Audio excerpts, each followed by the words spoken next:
Assalamualaikum. Waalaikumsalam warahmatullahi wabarakatuh. Udah tadi request. Wih, udah setengah jam. Iya kak. Jangan gitu lah Ustaz. Aku ditimbukin 500 orang kalau setengah jam antum dibawa. Enggak. Baru setengah menit kok.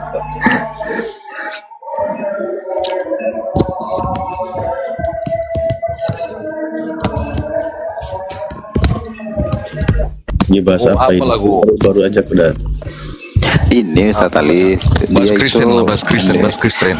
Dia itu katanya agamanya nggak bisa milih gitu Ustaz Ali. Sejak kapan agama di KTP nggak bisa milih? Aku tanyain kenapa dia nggak bisa milih karena dipilihin. Oh dipilihin. Suka-suka ya. Itu kan udah ditulis itu. Nah, iya dipilihin sama orang tua kan? Iyalah, bukan dipilih. Ya bener lah, kata Islam itu bener. Terlahir kan gitu. Iya. Apa yang menjadi ketentuanmu membenarkan hadis Nabi kami kan? Prinsip awalnya itu setiap bayi yang terlahir itu suci. Gak tahu aku. Tergantung nanti orang tuanya dibawa mau dibikin sebagai apa? Mau jadi Kristen, mau jadi Muslim, atau mau jadi Yahudi atau ateis atau apapun itu gitu. Tergantung orang tuanya karena kan dia dari lahir itu kan didikan orang tua. Ya maka kalau saya bilang makasih sih udah mengkonfirmasi kebenaran hadis Rasulullah itu aja. Nggak ngerti aku hadismu itu. Apa pernah aku baca itu? Iya, nggak usah dibaca. Aku cuman bilang itu kan ada di ajaran kami. Terima kasih sudah membenarkan ajaran Nabi kami gitu. Kapan ajarannya itu? Loh gimana sih? Anda kan Kristen itu dari kecil. Iya, kapan ajarannya itu? Kapan ajarannya?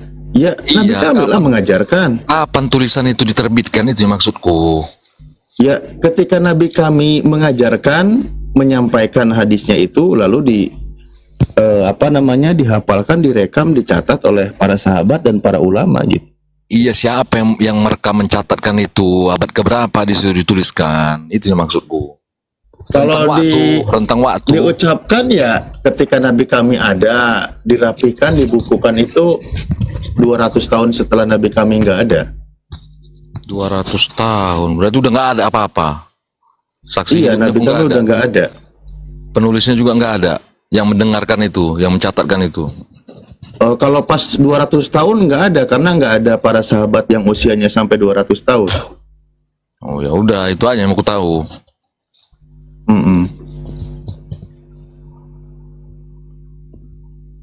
Ya itu, kalau mau tahu ya begitu, udah dikasih tahu. Kalau kamu punya kitab suci? Mana ada kitab suci? Di Indonesia aja tertuliskan itu kitab suci, bukan kitab itu yang suci.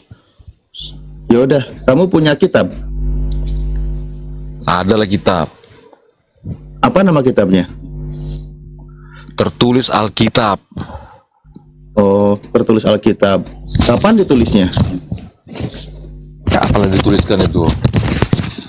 Zaman penjajahan, ya? Zaman penjajahan dituliskan, zaman penjajahan. Oh, itu perkataan Yesus bukan? Maksudnya? Yang dicetak ini, yang terjemahan ini, yang mananya? Iya, itu dari perkataan Yesus bukan? Iyalah, dicatatkan sama seperti sahabat tadi yang kau bilang tadi, yang 200 kapan tahun dicatatnya? Setelahnya. Kapan dicatatnya? Catat apanya lagi? Kitabnya ya, lah. Lebih dekat itu, lebih dekat karena murid-muridnya kan lebih dekat itu. Iya, kapan? Abad pertama lah, orang sama-sama waktu jalan. Yohanes pun sama-samanya. Nah ini. Cuman memang tidak dituliskan dia. Sering kali dituliskan. Iya, makanya saya tanya, sebagaimana kan pertanyaan Anda tadi, kapan ditulisnya? Kan tadi kau nanya juga begitu. Tapi orang yang menceritakan itu tokohnya memang ada di dalamnya, kan gitu. Ya itu mas sama tadi ke saya juga. Pertanyaan saya kapan ditulisnya? Kapan ditulisnya? Ada orang yang sejaman hidup dengan dia, kan itu. Kan sama. Jadi ditulis sejaman dengan Yesus. Kisah orang-orang itu hidup Ya itu sejaman. mah tadi juga Iya. penjelasan di kitab saya sama aja. Pertanyaan saya, kitab Anda itu ditulisnya kira-kira di abad keberapa? Abad keberapa dituliskan? Maksudnya gimana? Abad keberapa? Ya udah saya kasih tahu aja ya. Kitab Anda itu kan di abad keempat. Abad keempat. Ya jelaskan abad keempat. Dari mana? Apalah abad keempat itu coba? Baru tahu. Iya bertahu aku, makanya mau cari tahu nyaku ini. Nah, yaitu dengan hadis Nabi kami aja kalah cepatnya itu. Kalau tadi kan hadis Nabi kami dibukukan, dikumpulkan oleh contoh Imam Bukhari kan di abad kedua kisaran tahunnya itu. Nah, abad kedua setelah Nabi kami tidak ada. Kalau kitab Anda, kalau Al-Quran sih jelas ya dari zaman Nabi kami itu sudah dicatat ada sampai para sahabat itu. Kalau hadis itu dirapikan, dikumpulkannya itu menyusul di abad kedua. Kalau kitab Anda itu justru baru dicatat di abad keempat gitu. Apanya ditulis atau ditemukan ini sekarang? Dituliskan atau ditemukan? Ya baru dipilih. Perkamennya itu maksudnya apanya? Apa kodeknya, bahasa apanya, teolognya? Perkamen itu Ya kodeknya, kodeks Sinaiticus itu kan abad keempat. Carbon dating codex. Dituliskan abad keempat kodeks itu atau ditemukan? Carbon dating. Iya. Ditemukan abad keempat atau dituliskan abad keempat, gimana? Kalau carbon datingnya abad keempat berarti ditulisinnya ya segitu, bisa lebih muda lagi, bisa abad 5 atau Ya, abad jangan 6. bisa-bisa. Tadi dipastikan abad keempat, makanya aku tanya. Aku kan minim informasi nih. Ya, yang abang tahu itu apa yang abang tahu coba?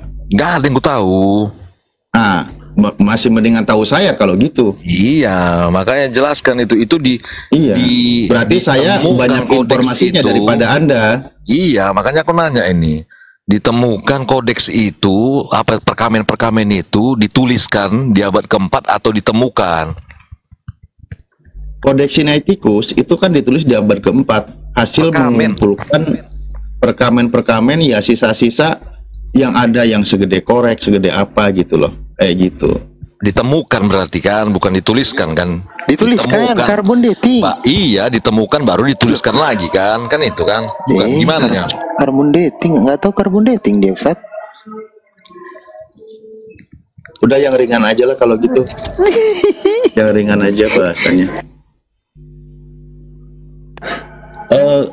Iya, karena jadi kan kekristenan awal-awal itu kan belum nggak ada juga kan apa namanya datanya, dan itu data tertua memang di abad keempat gitu.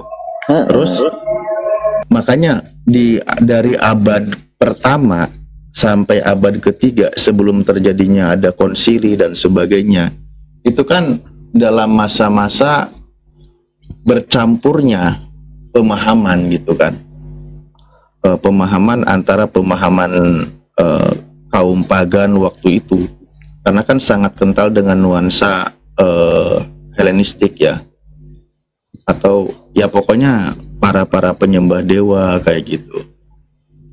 Nah pada zaman itu makanya cukup beradaptasi kan konsep pengajarannya dengan pengajaran dari bangsa Romawi. Apalagi kan istilah originalnya juga kan menggunakan bahasa Yunani, jadi lebih mengarah ke sana. Atau memang sejarahnya juga kan konsep pembentukan Trinitas itu kan mengadopsi juga. Udah habis tadi mengadopsi kami bahas.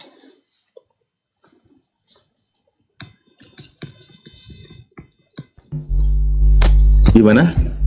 Udah habis bahasan adopsi itu udah habis. Adopsi, inspirasi. Dia udah ngakui tadi Ustadz kalau dia itu memang Yesus itu mitos dewa-dewa gitu.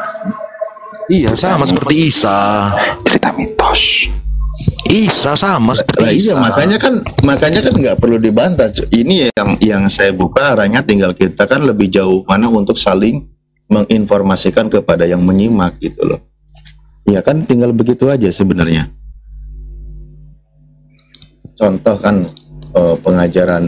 pengajaran dewa yang terlahir ke bumi, lalu dia menderita, lalu mati, lalu masuk ke alam maut, lalu bangkit, itu kan sudah ada itu kisah-kisah kayak gitu kan.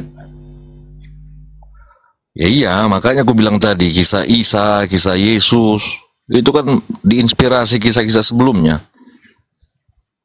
Enggak, kalau kisah Isa jangan dibawa-bawa karena Aduh, gimana itu wanita yang melahirkan tanpa ayah, tanpa seks? Cerita mitos pun ada menginformasikan hal yang serupa.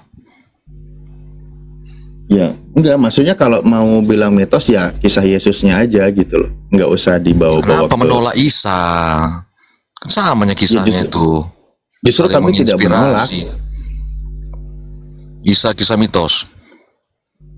Kalau Anda mempermasalahkan Nabi Isa terlahir tanpa ayah, terus manusia pertama siapa yang ngadain? Tanpa hubungan seks. Diceritakan Berarti- Mitra, Horus, Dionysius. Berarti Karna, manusia Krishna. pertama juga mitos. Bisa jadi mitos. Kalau manusia pertama mitos, berarti Anda juga mitos. Manusia Saya pertama ngobrol sama makhluk mitos secara ternyata. manusia sekarang nggak penyambung sih. kebenarannya itu dari dilahirkan. Ini kebenaran manusia yang sekarang. Kalau dari tanah bisa jadi mitos itu. Iya, buat Anda kan manusia pertama juga mitos kan? Iya, Nah iya, berarti Anda manusia sekarang juga mitos. enggak real lah orang dilahirkan. Itu dari tanah kan sekarang kita anggap aja mitos itu. Loh, gimana sih manusia pertamanya mitos? Mitos itu dongeng belaka tanpa fakta atau memang fakta juga mitos?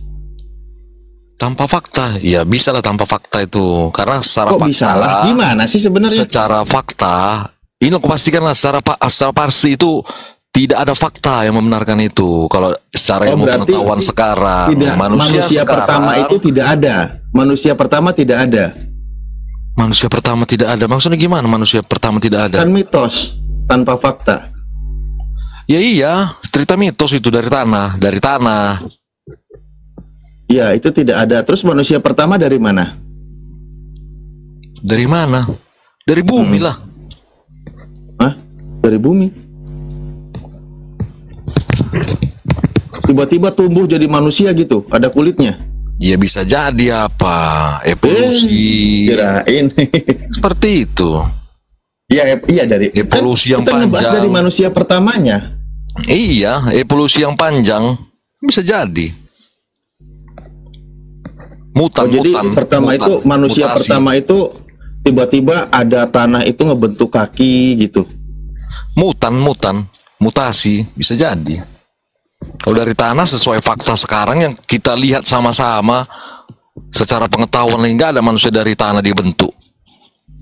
Dilahirkannya semua Ya, hubungan seks. makanya kalau tidak percaya dari mana? Kan mitos. Mitos kan? Iya mitos. Nah, berarti nggak ada faktanya kan? Nggak ada lah untuk sekarang ini nggak ada faktanya itu. Nah, berarti turun temurun juga mitos. Turun temurun gimana? Manusia dari tanahnya aku bilang. Loh, gimana sih? Manusia pertama. Iya, manusia untuk dari tanah itu mitos. Untuk fakta yang sekarang manusia dari tanah tidak ada fakta. Siapa juga yang ngomong sekarang? Ya kan pengetahuan kita sekarang. Kalau pengetahuan Iya. dari tanah itu Anda ya kan tadi mitos tidak lah. percaya manusia Nabi Isa itu dia itu bisa terlahir tanpa seorang ayah. Kan tidak percaya kan? Kau bilang mitos. Anda bilang Yesus itu manusia mitos karena tidak mungkin dia terlahir tanpa hasil hubungan suami istri. Kan gitu.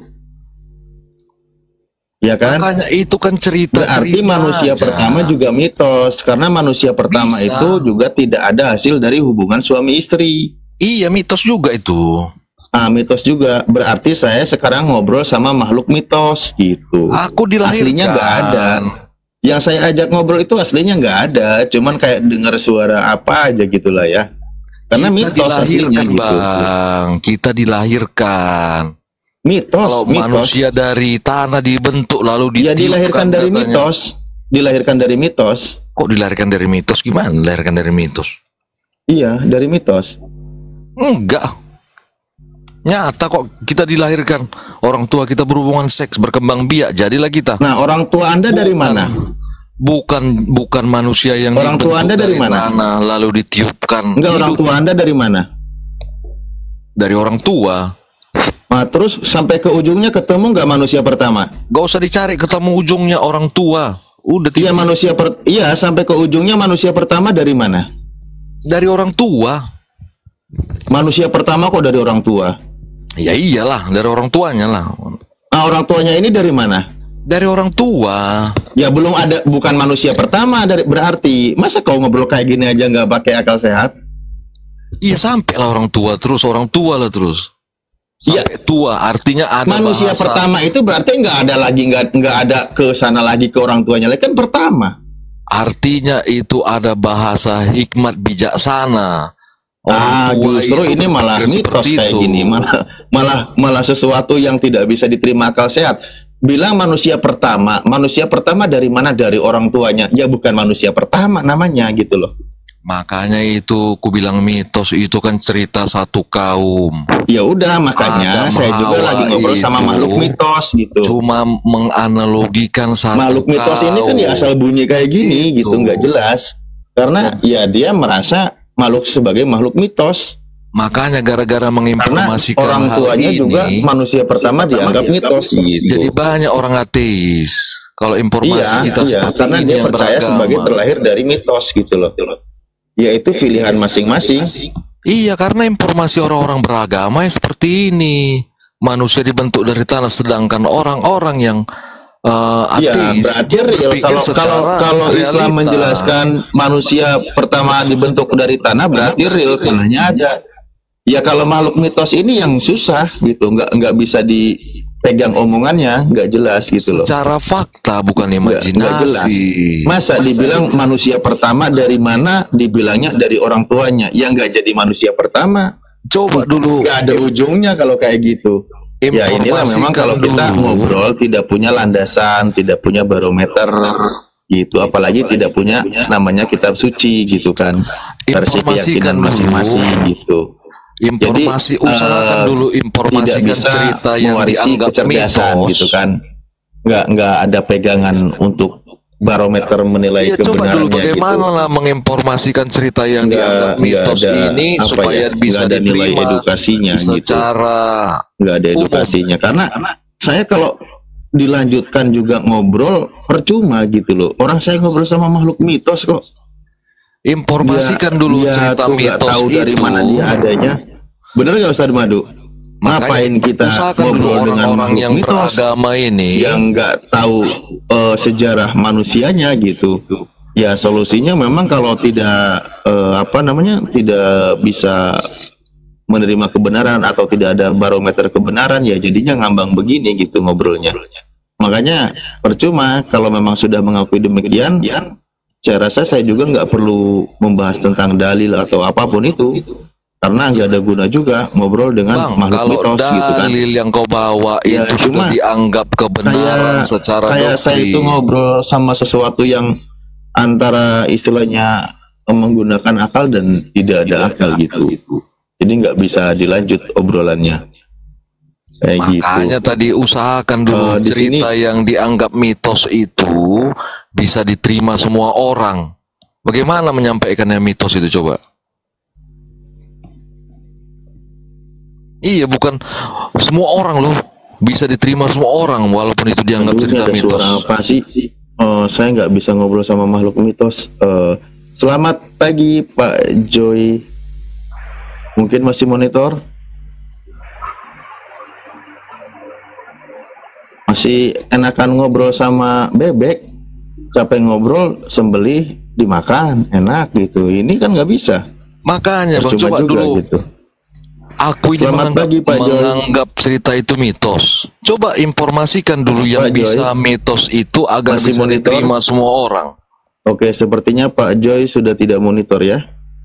Kalau sudah tidak monitor, saya izin turunkan Pak Joy ya. Kita naikkan satu-satu. Oke. Aku ternyata moderator. Kan dulu yang Kristen, kan dulu yang Kristen satu. Selamat pagi. Apa ini? Assalamualaikum. Waalaikumsalam warahmatullahi wabarakatuh. Ya. Muslim ya Pak Pacol, Muslim. Pacul Muslim. Bentar. Oke, Saya siap. cuma mau menanggapi aja, Tat. Coba menanggapi sama siapa Jangan ini? sama mitos kamu ditanggapi. Si Mitos saya mau tanya. Naikkan dulu kebenaran Mitos, itu, kamu dibawa punya akal kebenaran nggak, itu, Mitos? Kristen itu. Mitos, kamu punya akal Enggak, nggak? coba naikkan dulu si kebenaran itu, Kristen dia itu. Nggak, kamu punya akal Oh, udah nggak? naik dia. Pacol enggak apa-apa, Ya, enggak apa-apa Pak Pacol. selamat Santai pagi. dulu, santai dulu, santai. Nggak. Biar kita yang santai dulu. Nah, Selamat pagi Pak Kebenaran, Ibinirin. Selamat pagi Bang.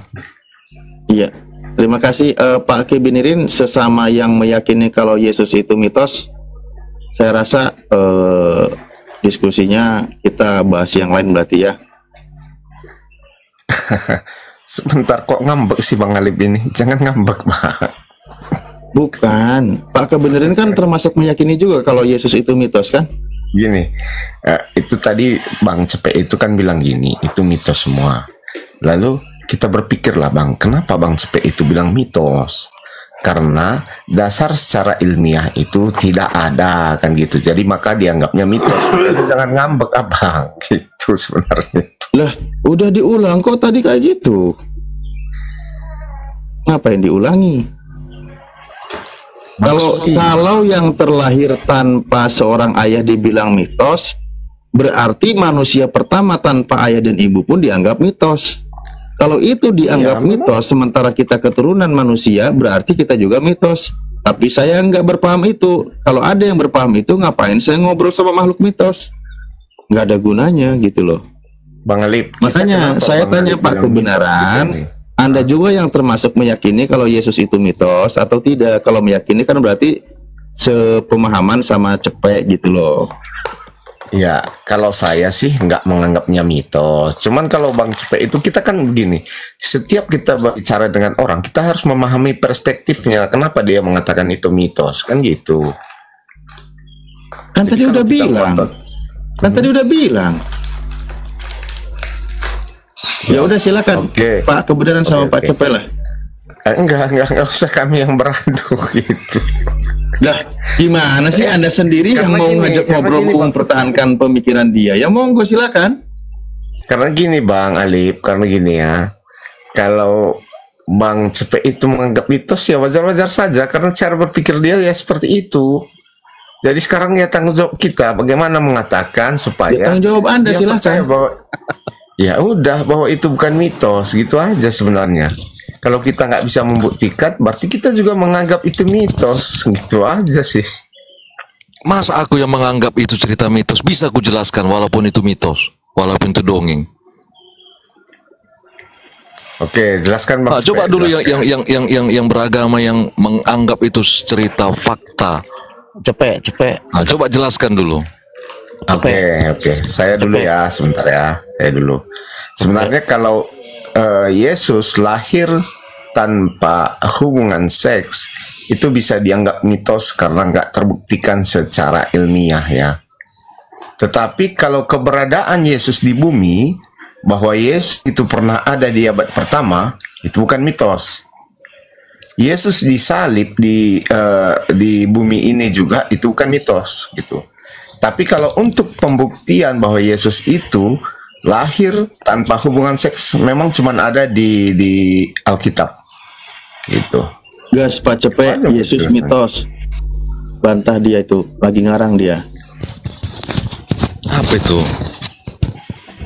Di abad pertama, ya memang tadi kuanggap itu kan mitos kalau tanpa hubungan seks untuk fakta kebenaran sekarang. Secara realita, fakta realita itu kan mitos karena tidak ada seperti itu. Manusia dari tanah lagi dibentuk lalu ditiup napas hidup, kan mitos itu kalau untuk kebenaran sekarang faktanya. Iya, saya nggak membantah itu. Cuman saya mengatakan bahwa manusia yang bernama Yesus itu ada di abad pertama. dan manusia yang bernama Yesus itu pernah disalib. Pertanyaan itu aja yang saya pertahankan, yang lainnya enggak kok. Kalau memang dianggap itu mitos ya tergantung perspektif, karena kelahiran seseorang tanpa seks itu kan sudah kalau memang menurut ilmu pengetahuan sekarang ya itu nggak ada ya, gitu. Memang betul kata si Cepek, kalau menurut ilmu sekarang itu mitos, karena betul dia nggak berbohong itu. Cuman gini, kalau manusia yang namanya Yesus itu ada di abad pertama dan manusia yang bernama Yesus itu pernah disalib, ya itu real, bukan mitos gitu. Itu kayaknya yang perlu nah, apakah Cepek kamu membantah apa yang saya katakan bahwa Yesus itu ada di abad pertama dan pernah disalib? Mitos. Ya dianggap itu kan masih berpolemik. Ada orang berpolemik kalau menjelaskan dia disalib. Itu kan banyak orang masih berpolemik tentang itu. Hal apalah yang tidak bisa dibantah walaupun itu dianggap mitos? Coba. Kan masih ada orang berpolemik tentang itu. Betul. Sekarang gini aja, satu biji telur pun ketika dimasak itu ada orang berpolemik kalau soal berpolemik. Tapi apakah analogi abang telur? Kresek-kresek siapa ini? Kresek-kresek atau enggak? Kan gitu aja. Kalau memang sudah ada yang fakta yang mendukung ke arah situ, ya udah selesai. Berarti itu benar, gitu aja saya rasa sih. Gitu ya.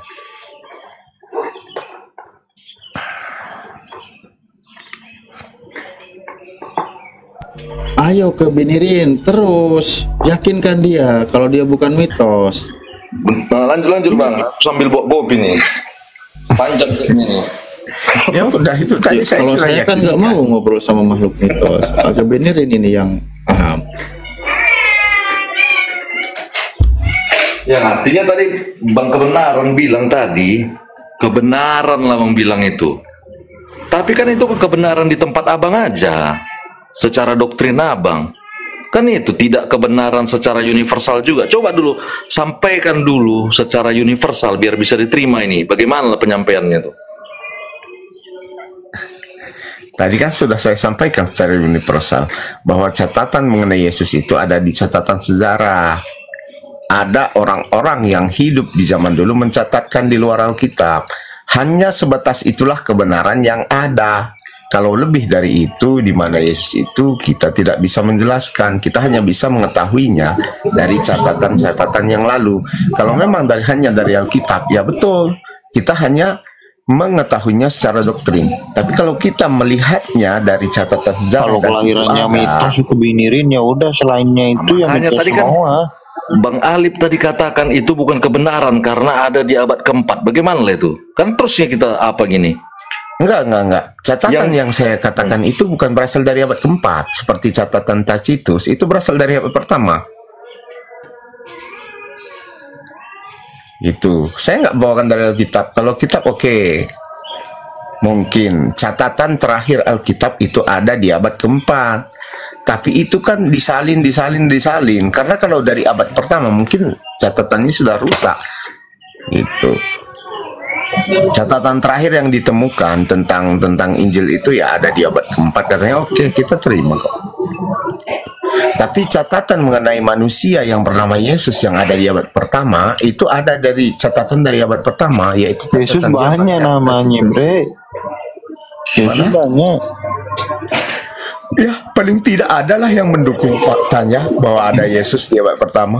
Gitu aja. Ada yang mendukung fakta versi Kristen kalau Yesus anak Theos itu ada. Sekarang Anda buktikan gini Bang Alip. Sekarang Anda buktikan di mana yang membuktikan Isa hidup di abad berapa? Coba Anda buktikan Isa. Walaupun itu hanya satu titik atau satu koma yang membuktikan Isa pernah ada, silakan Anda buktikan yang di luar Al-Quran. Oh baik. Bentar ya.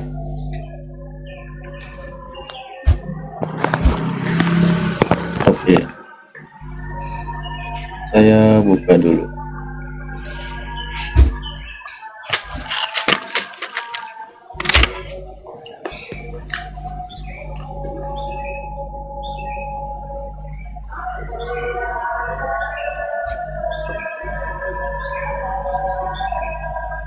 Di BBC News Indonesia ilmuwan Israel berhasil tumbuhkan pohon kurma dari biji yang berasal dari zaman Nabi Isa. Usianya kurang ini, kisaran 2000 tahun. Ini kalau versi Islam. Kalau versi Kristen ada nggak? Apa hubungannya kurma dengan keberadaan Isa, Bang? Ada. Karena ketika ibunya mau melahirkan, ibunya itu makan kurma yang disuruh menggoyangkan pohonnya, lalu disuruh memakannya. Bisa aja, Bang. Kalau soal pohon kurma itu bisa aja ada orang yang datang dari tempat lain membawa biji kurma. Enggak usah bisa aja. Tadi kan suruh minta pembuktian di luar Al-Qur'an. Yang Abang tunjukkan itu nggak fakta gitu loh. Banyak kemungkinan. Ini jadi berita ini hoak gitu. Kok beritanya nggak ada hubungannya berita itu dengan Isa? Lah ini itu apa? Hanya cocokologi aja, Bang Ali. Lah ini berarti kan sudah 2000 tahun, berarti kan 2000 tahun yang lalu ditemukannya. Iya, kalau ada biji kurma 2000 tahun yang lalu di Israel, apakah itu membuktikan Isa di situ? Itu nggak ada hubungannya loh. Ya ada lah. Kan di sini dari zaman Nabi Isa, usianya sudah 2000 tahun. Dari mana kita tahu itu zaman Nabi Isa? Ya, Isa itu di mana, hidup di mana? Anda buktikan dari mana gitu loh. Loh, ini kan minta pembuktian. Ketika di surah Maryam diceritakan Isa hidup di mana. Ya udah, saya minta pembuktian coba atau apa ya, palang salibnya Yesus deh. Ada nggak? Kalau palang salibnya nggak nampak lagi karena itu kan kayu. Ya udah, jadi udah hancur. Ya udah, makanya ini kan kita minta pembuktian di luar Al-Qur'an kan? Iya, maksud saya gini, adakah catatan ini membuktikan, mengatakan Isa itu, Bang? Itu kan bukan catatan itu, Bang. Itu catatan tentang kurma, bukan tentang Isa. Loh, di dalam Al-Quran disebutkan ketika ibunya hendak melahirkan merasa sakit diperintahkan memakan kurma. Aduh. Dia diperintahkan menggoyangkan pohon kurma dan ditemukan lalu kurmanya jatuh dan dimakan oleh ibunya gitu. Itu kan peristiwanya 2000 tahun yang lalu kan. Itu klaim klaim Al-Quran. Ya, di mana? Klaimnya di abad pertama. Nah, ada biji kurma memang yang usianya sudah 2000 tahun. Oh, berarti ada pembuktiannya gitu. Isa itu di abad pertama. Itu yang pertanyaannya, Bang. Lah ini Abang mengklaim di abad pertama. Dari mana Bang tahu Isa di abad pertama? Lah ini ya, kan katanya suruh pembuktian di luar Al-Quran. Seandainya biji kurma ditemukan di abad pertama, kenapa Anda menghubungkannya dengan Isa itu di abad pertama? Apa yang mendukung Isa itu di abad pertama? Lah ini gimana nih?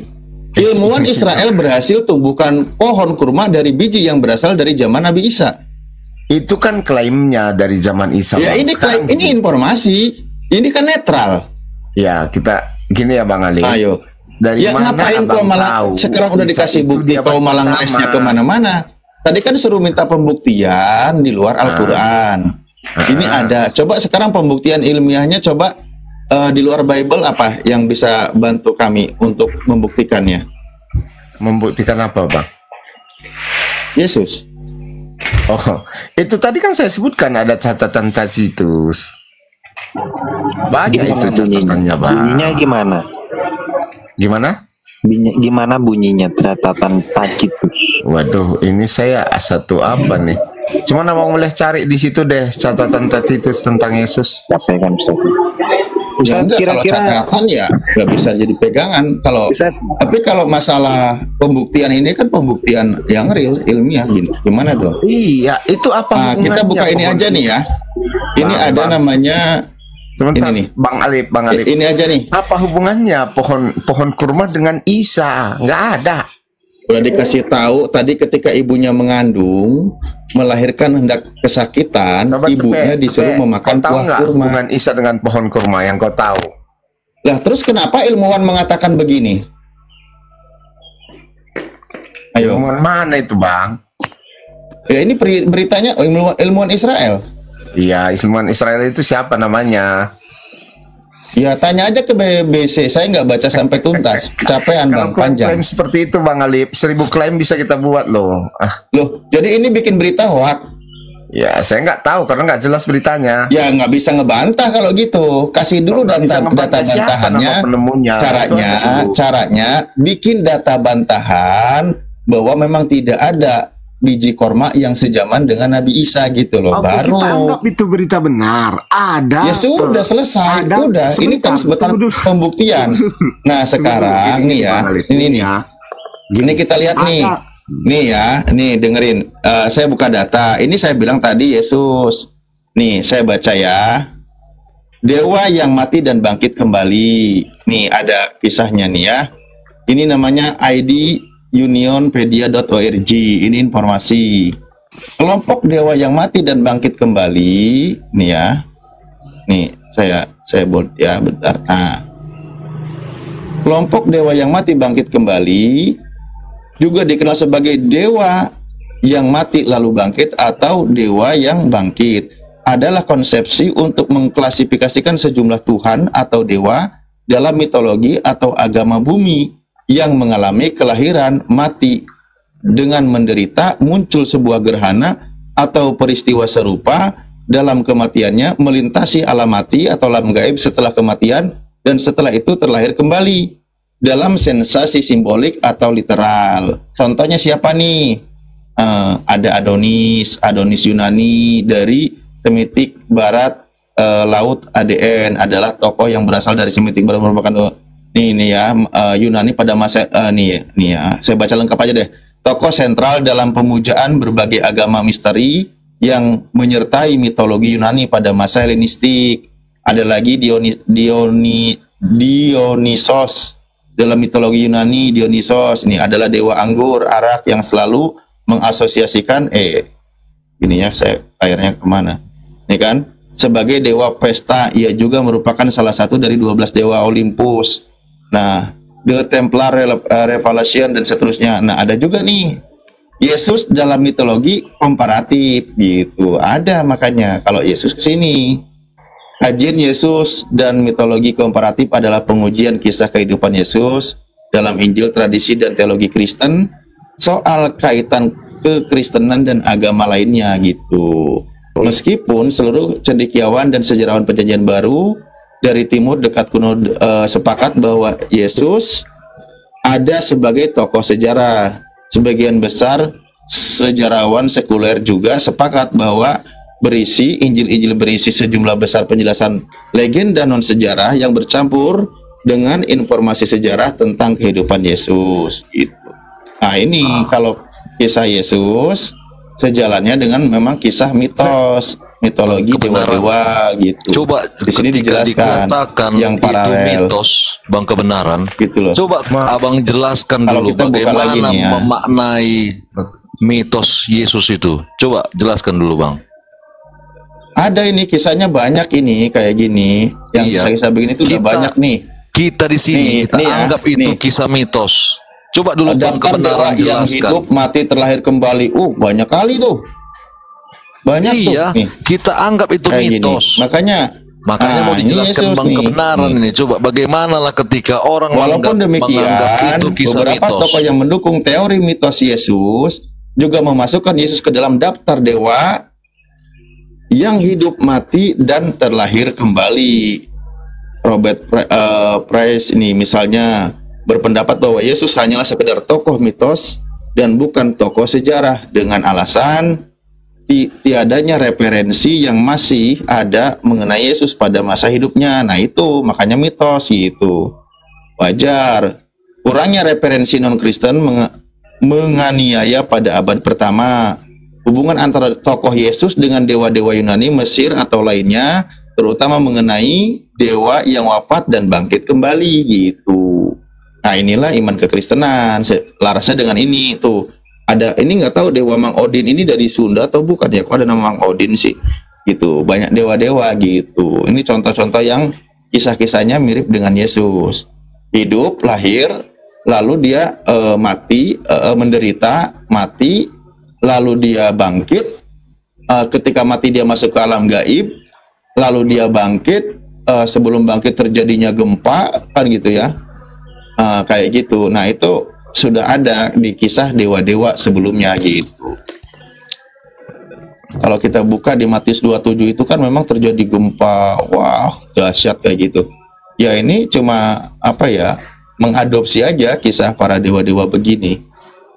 Itu kalau kisah Yesus. Iya, makanya aku nanya ini, kalian kan udah dua pihak kalian di sini. Coba bagaimana kalian meyakinkan aku ketika cerita itu ternyata diinspirasi oleh kisah-kisah sebelumnya?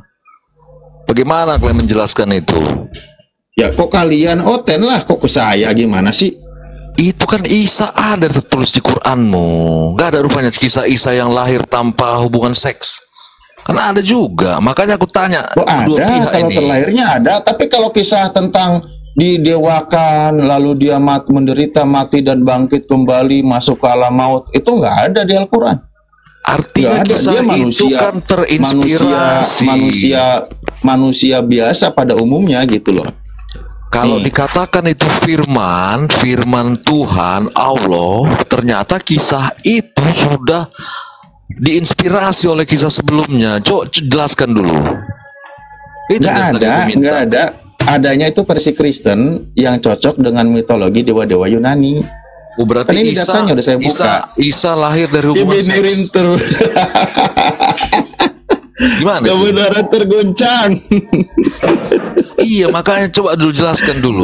Isa dari hubungan seks nggak kira-kira? Ya, begitu faktanya lah. Begitu faktanya. Kalau saya mau pembuktian kisah Nabi Isa, kapan lahirnya secara ilmuwan, ya ini gimana dong?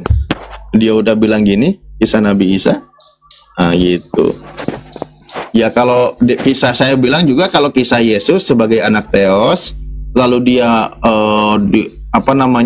dijadikan sebagai Theos, lalu dia menderita, mati, ketika mati dia masuk ke alam maut, lalu dia bangkit kembali, terjadi gempa, yaitu kisah mitos betul. Karena memang sejalan dengan kisah dewa-dewa yang sudah beredar pada masa itu gitu. Kalau di versi Al-Quran kan nggak kayak gitu. Dia itu kan nggak dikatakan sebagai dia itu Iya, garis menderita, besarnya dia bangkit. melahirkan, wanita melahirkan tanpa hubungan seks, kan itu garis besarnya. Artinya informasi itu sudah diinspirasi kisah-kisah Enggak, sebelumnya. kalau kan kamu gini loh, kisah mitos lagi yang menginspirasi. Kalau kamu belum bisa menjawab dari mana manusia pertama, jangan kau permasalahkan manusia di abad pertama, ya itu nggak akan kena gitu. Itu poinnya. Ya kamu pun nggak tahu manusia pertama itu dari mana. Mutan. Nggak usah, pakai data aja, pakai data. Kalau kami kan datanya Al-Quran, kalau teori Anda evolusi datanya lah. itu apa gitu loh. Teori evolusi. Manusia pertama dari evolusi. Iyalah, disebutlah dia manusia ketika dia punya pengetahuan. Terus kenapa nggak ada lagi evolusi? Nggak ada. Ini kita lagi evolusi nih. Nah, manusia Evolusi jadi apa gitu coba terus. sejarahnya? Manusia jadi apa evolusinya? Pikirannya terus berevolusi. Kok pikiran? Lah tadi kau bilang manusia pertama bukan pikiran? Iya, ketika dia berpikir, dia tahu dia manusia, kan itu. Nggak bisa. Jangan pakai asumsi lah ya. Jangan pakai asumsi ngobrolnya Asumsi. gitu. Itu Karl Marx itu. Ya kalau Asumsi Anda itu. mengakui teori evolusi, mestinya evolusi itu tidak berhenti sampai sekarang pun masih ada evolusi. Masih. Gitu loh, katakanlah 6.000 tahun ke belakang ya manusia pertama evolusi dari kera gitu. Nah, buktinya sampai sekarang manusia tetap manusia, tidak ada terjadi evolusi lagi gitu loh. Mana sih kebenaran ini? Mau dia yang kutanya ini, turun pula dia. Wah, iya. pula ini mau gereja jadi kurasa. Makanya tadi kau ini udah disanjung sama dia, udah cocok lah ngobrol. Tapi dia begitu ditanya sedikit aja dia nggak berani ngomong, malah serahin ke saya. Ya saya kasih data aja lah. Dan dapat datanya kayak gitu.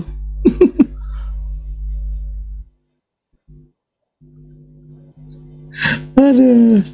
Pak Rongo apa ini?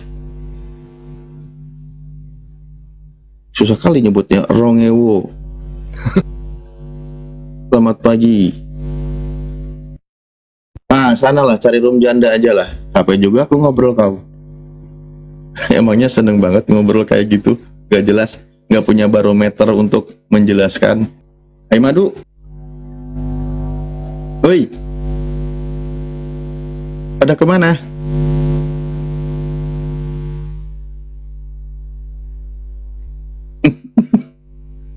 Aduh, kenapa kebenaran jadi terguncang gitu ya? Ya tapi ini fakta sejarah ya. Memang ini secara umumnya mereka membahas demikian gitu.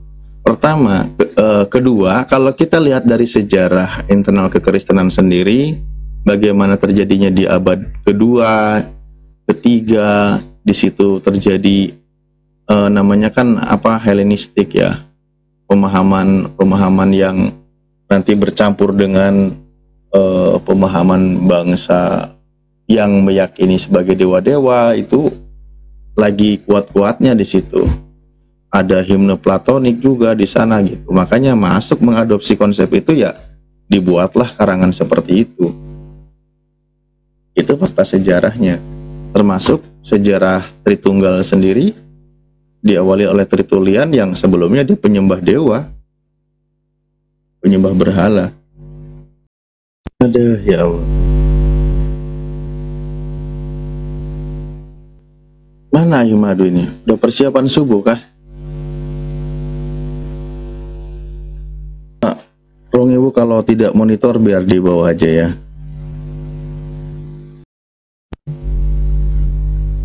Ih, ngapain ada Kibinirin balik lagi?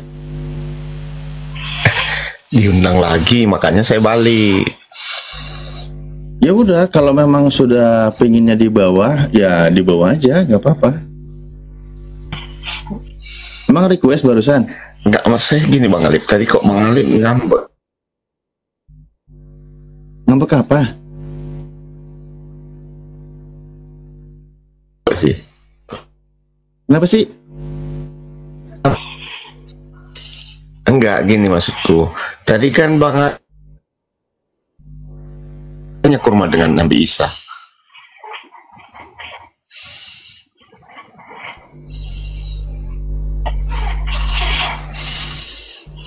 Makhluk mitosnya nyari janda katanya.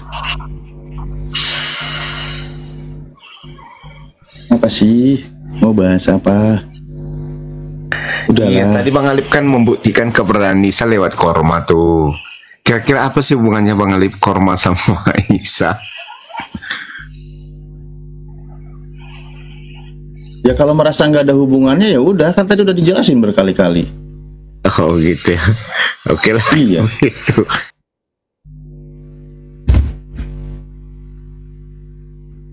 Iya, saya mau ngomong apa lagi?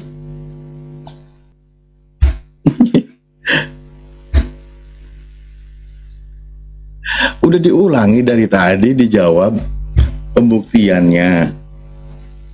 Ketika dijelaskan di dalam Al-Quran